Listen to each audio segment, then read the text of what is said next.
Meron silang pang level ng semento.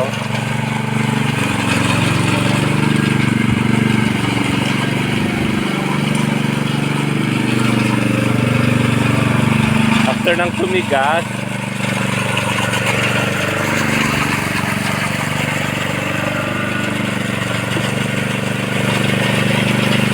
yan, lalagyan nila ng semento sa ibabaw.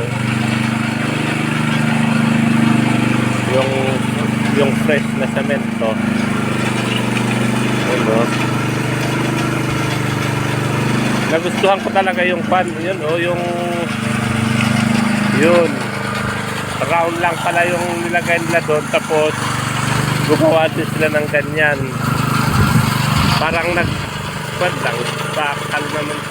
bakal lang naman yung ginawa nila. Yan o.